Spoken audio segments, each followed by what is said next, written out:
মিলছে না বেতন, অর্থের অভাবে সংসারে দেখা দিয়েছে অচল অবস্থা।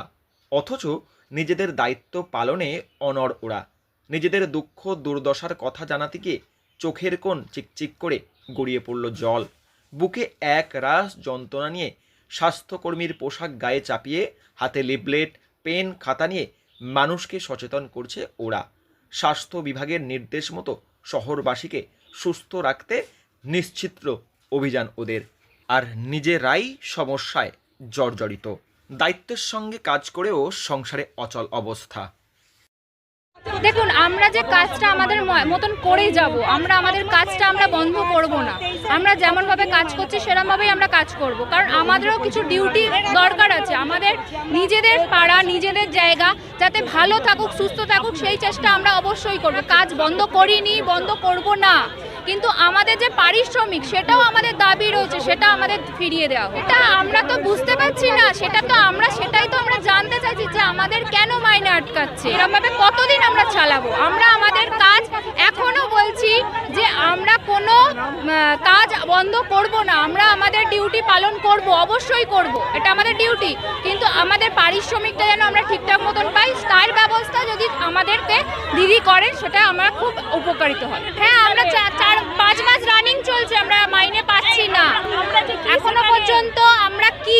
আমরা কোন ক্যাটাগরিতে পড়ি সেটাও আমরা ঠিকঠাক জানি না। আগে আমাদের ড্রেস ছিল, তার মধ্যে লেখা ছিল স্বাস্থ্যকর্মী, দেখে নিন এই যে ড্রেস ছিল এর মধ্যে লেখা রয়েছে স্বাস্থ্যকর্মী, এখন ড্রেস হয়ে গেছে দেখে নিন ডেঙ্গু অভিযান। এটা কি? আমরা পয়সা না পেয়েই আমরা কাজ করছি, আর কিভাবে যে আমাদের সংসার চলছে সে আমরাই জানি। আমার স্বামী অসুস্থ স্বামীকে নিয়ে আমরা থাকি, তা কিভাবে স্বামী কাজ করতে পারে না, কিভাবে আমরা থাকি সে আমরাই জানি। ওনারা কি জানেন?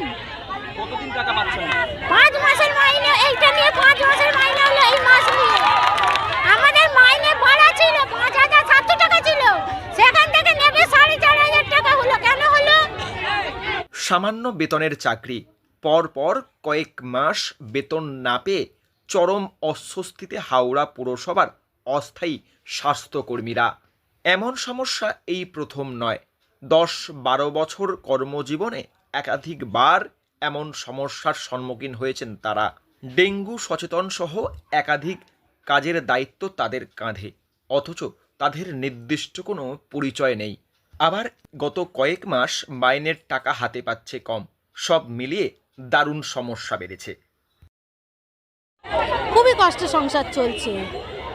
এই টাকাটার ভরসা করে তো আমরা আছি। আমরা কিছু এটার দিকে আমরা চেয়ে থাকি, যে পয়সাটা পেলে আমরা কিছু একটা কাজে লাগাবো, কিন্তু দীর্ঘদিন মায়না না পাওয়ার ফলে আমাদের খুব সমস্যা হচ্ছে। কেন আমাদের মাথার উপরে গার্জিয়ান নেই, তো আমরা এইসব করেই আমাদের সংসারটা চালাই। ছেলে মেয়েদের লেখাপড়া, সাংসারিক প্রয়োজনীয়তা সব কিছুর ক্ষেত্রেই হচ্ছে। আমরা সব রকম কাজ করি, শুধু যে ডেঙ্গুর কাজ করছি তাও নয়।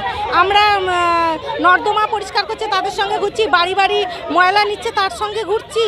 তো আমরা সব রকম কাজ করি, আমরা ট্যাক্সের বিলও বাড়ি বাড়ি দিচ্ছি। আমাদের কোনো কাজে না, আমরা রোদ বৃষ্টি সব কিছুতে ভিজে কাজ করছি, এক হাঁটু জলে দাঁড়িয়েও কাজ করছি। আমরা চাইছি দিদির কানে এই কথাগুলো যাক। দিদির কানে বহু কথা আছে, যারা দিদির নিচের তলার লোক তারা কিন্তু দিদিকে এই খবরগুলো দেয় না, যে স্বাস্থ্যকর্মীরা কি করে সেইগুলো দিদির কানে যায় না। হাওড়া থেকে রাকেশ মাইতির রিপোর্ট, লোকাল 18 বাংলা।